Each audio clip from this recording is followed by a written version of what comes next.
Kur më pyesin se si është të rrisësh një fëmijë me aftësi ndryshe, unë përpiqem ta shpjegoj. Është pak a shumë kështu. Kur je në pritje të një fëmie, është si të planifikosh një udhëtim të mrekullueshëm drejt Italisë. Blen disa libra udhëzues, bën plane, imagjinon Kolosseun, Davidin e Michelangelos, gondolat në Venecia. Mëson disa fraza italisht, është emocionuese, e bukur, një ëndër.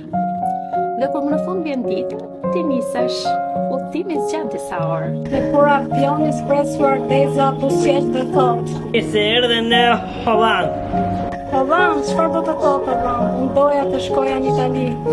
Unë për Italinë isha përgatitur. Gjithë jetën kam ndërruar Italinë, por ja që plani ka ndryshuar.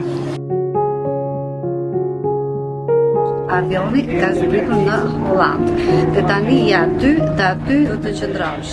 Por e rëndësishme është se nuk më kishin dërguar në një vend të tmerrshëm apo të mirë, por thjesht ishte më ndryshe, jo siç e mendoja unë.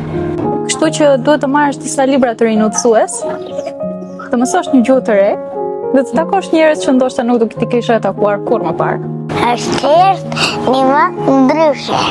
Ka një ritëm më të ngadalë, është më i thjesht, më i qetë. Pas pak kohë, mbushesh me frymë thellë, kupton dhe shikon që Holanda ka mullinjere, ka tulipan, po ka dhe Rembrandt si ideja ime.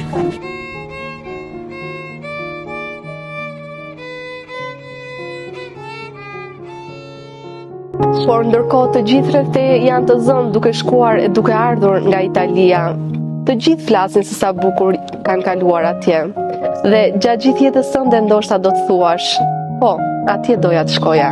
Kjo ishte ëndra ime. Në dhimbje për atë ëndër të humbur nuk do të largohet kurrë plotësisht, sepse është një humbje e madhe.